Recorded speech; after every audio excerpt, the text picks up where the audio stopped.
মানে সকালটা শুরুই হলো তীব্র একটা জ্যাম খেয়ে। সেই ইসিবি চত্বর থেকে জ্যাম খাইতে খাইতে মাটি কাটা ফ্লাইওভারের উপর উঠে পড়লাম, তাও জ্যাম শেষ হয় না। কি একটা অবস্থা! তো জ্যামটার মেইন কাহিনী কি জন্য হয়েছে সেটা এখনো বুঝতে পারছি না।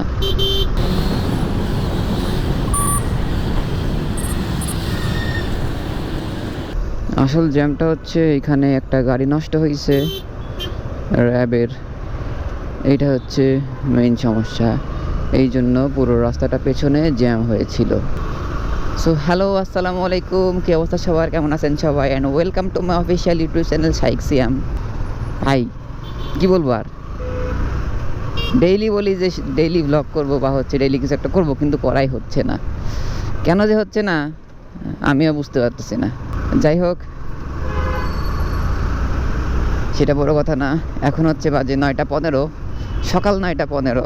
প্রচণ্ড রোদের তাপ আর প্রচণ্ড গরম লাগতেছে। সকালে ভোর মেবি 4টা-5টা এই টাইমে হচ্ছে বৃষ্টি হয়েছিল, কিন্তু এখন তীব্র গরম ফিল হচ্ছে। সো কে কোথা থেকে আমার ভিডিওটা দেখছেন একটু জানিয়ে দিবেন। আর এখন আপনাদের ওখানে কয়টা বাজে, যখন দেখতেছেন তখন কয়টা বাজে সেটাও একটু কমেন্ট করে জানিয়ে দিবেন। তাহলে দেখব যে হ্যাঁ, আপনি কোথা থেকে দেখছেন, কখন দেখছেন, বা আপনার প্লেসটা কোথায়, আর আপনার ঘড়ির সাথে আমার ঘড়ির তারতম্য কতটুকু। সো এটা জানতে পারবো সবাই। যাই হোক, সেটা বড় কথা না। বড় কথা হচ্ছে 9:16 বাজে এখন, আর আমি যাচ্ছি অফিসের দিকে। আর এখন অবস্থান করছি বসুন্ধরা রেসিডেন্সিয়াল এরিয়ায়। হেলাল হাফিজের একটা কবিতা আছে, এখন তুমি কেমন আছো, কোথায় আছো, পত্র দিও। এক বিকেলের মেলায় গেনা খামখেয়ালি তালপাখাটা, খুব নিশ্চিতে তোমার হাতে কেমন আছে, পত্র দিও। যাই হোক, কেউ পত্র দেন আর না দেন, প্লিজ একটা কমেন্ট করেন যে এখন আপনি কোথায় আছেন, কেমন আছেন, কমেন্ট করেন। যাই হোক, সেটা বড় কথা না। বড় কথা হচ্ছে একটু আপনাদের সাথে ফ্রিলি কথা বললাম, বা একটু আন্ডারস্ট্যান্ডিংয়ের বিষয়টা বোঝাপড়া করলাম, এই আর কি। তাছাড়া বেশি কিছু না। এখন হচ্ছে একটু জিগজ্যাগ করে বের হয়ে যেতে হবে বসুন্ধরা রেসিডেন্সিয়াল এরিয়া থেকে। আর সাথে সাথে উঠে পড়লাম হচ্ছে 300 ফিট রাস্তায়। কি মামুর বেটা, চাপ দাও কেন এত বড় রাস্তা থাকতে? আপনারা ভাষা শুনে বলতে পারেন আমি হচ্ছে রাজশাহী, কিন্তু না, চাঁপাইনবাবগঞ্জ না, মামুর বেটা। আমি হচ্ছে টুকটাক শিখেছি, বা হচ্ছে দেখে দেখে যতটুক হয় ওইটুকুই বলেছি, আমি এর বেশি আর পারি না। সো আপনারা আরেকটা কমেন্ট করতে পারেন যে আমার বাসা কোথায়, আমার ভয়েস টোন বা হচ্ছে আমার কি বলে এটারে, কথার টান দেখে বুঝতে পারেন কিনা জানি না। বা যদি বুঝতে পারেন তাহলে কমেন্ট করে দিবেন যে হ্যাঁ, আমার বাসা কোথায় বা আমার হোম ডিস্ট্রিক্ট কোথায়। 300 ফিটে মনে করেন যে ইদানিং দেখলাম 2-একটা অ্যাক্সিডেন্ট ভিডিও। ভাই, অ্যাক্সিডেন্টের ভিডিও নিয়ে মানুষ কন্টেন্ট বানাই, কি একটা দিন আসলো! মানে অ্যাক্সিডেন্টের ভিডিও কন্টেন্ট মানেই ভাইরাল, প্রচুর ভিউ ইনকাম, প্রচুর এই সেই হ্যান ত্যান ভক্কর চক্কর। কিন্তু দিন শেষে ভাই মানবিকতা কোথায়? কন্টেন্ট বানানোর জন্য অ্যাক্সিডেন্টের ভিডিও করা লাগবে? এই দিনও আসছে। যাই হোক, সেটা যার যার ব্যাপার, যার যার বুদ্ধিমত্তা, যার যার যা চিন্তা ভাবনা তাই। আমার যা করার আমি তাই করব,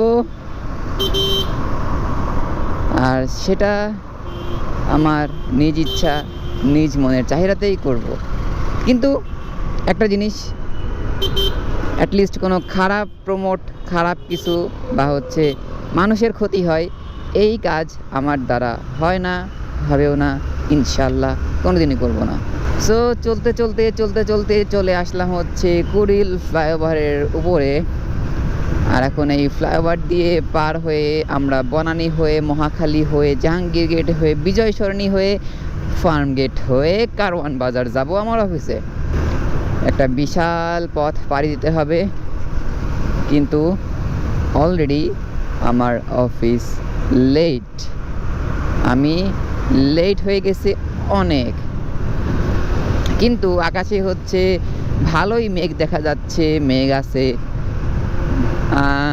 ওয়েদার বলতেছে যে, এখন আল্লাহ ভালো জানে, বাট ওয়েদারের কথা বা ওয়েদারের ভাষ্য মতে বিকেল 3টা-4টার দিকে বৃষ্টি হওয়ার সম্ভাবনা আছে প্রায় 50%, 40% এরকম। আর আজকের দিনে হচ্ছে মোট বৃষ্টির সম্ভাবনা ওরা দেখাচ্ছে হচ্ছে 80%। সো 80% বৃষ্টির সম্ভাবনা হইলেও বাট যে পরিমাণ গরম, এই আকাশে মেঘ আটকায় থাকার কারণে প্রচুর পরিমাণ গরম ফিল হচ্ছে। আর চারপাশে তো আমাদের সূর্য মামা আছেই, এটার তো কোনো মানে কি বলবো, আর কিছুই বলার নাই।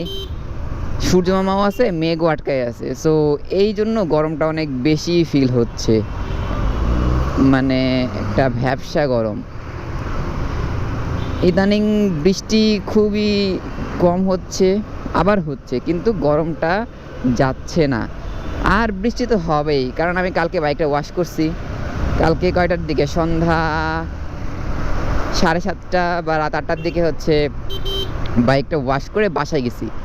আর সকালে এসে দেখি পুরো রাস্তায় ঝমাঝম কাদা, পুরো ওই যে একটা কথা আছে না, মেঘযুক্ত মাঠ, কর্দমাক্ত আকাশ, সেরকম একটা অবস্থা।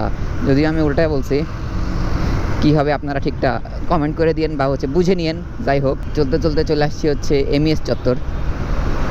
আর সামনে হচ্ছে ফ্লাইওভার দিয়ে সোজা চলে যাব হচ্ছে আমরা বনানী কাকলি রোড।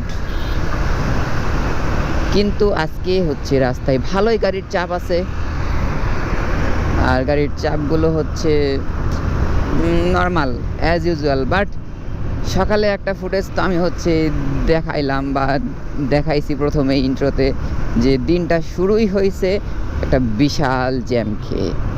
বাসা থেকে বের হয়েছিলাম, বের হয়ে দেখলাম যে বিশাল একটা জ্যাম।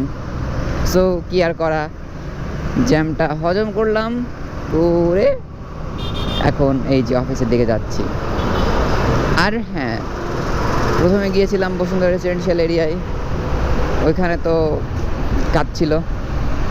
সো এটা শেষ করে এখন যাচ্ছি হচ্ছে অফিসের দিকে। এইখানে হচ্ছে নৌবাহিনীর গাড়িগুলো বের হবে, সো এই জন্য একটু ছোট করে সিগন্যাল দেওয়া হয়েছে। এই যে পিছনে একটা সিএনজি মামা গালাগালি করতেছে যে হ্যাঁ নৌবাহিনী গাড়ি বের হচ্ছে, তাই জন্য আর রাস্তা আটকায় দিছে, তোমাদের সুযোগ সুবিধা নিয়ে তোমরাই থাকো। মামা হচ্ছে খেপে গেছে একটু। ওকে ওকে, আমি হচ্ছে অলরেডি অফিসের কাছে চলে এসেছি। সো আজকের ভিডিওটা এ পর্যন্তই। যদি ভিডিওটা ভালো লেগে থাকে তাহলে একটা লাইক করে দিবেন, একটা সাবস্ক্রাইব করে দিবেন, আর কমেন্ট করে পাশে থাকবেন। এগুলো বল লাগে, বলতে হয় নাকি, ইউটিউব বলছে, ফেসবুক বলছে, এই জন্য। সেটা বড় কথা না, বড় কথা হচ্ছে দেখা হবে নতুন কোনো সময় নতুন কোনো ভিডিও নিয়ে আবার আপনাদের সাথে। ততদিন সবাই ভালো থাকবেন, সুস্থ থাকবেন। টাটা, বাই বাই, আসসালামু আলাইকুম, গুড বাই।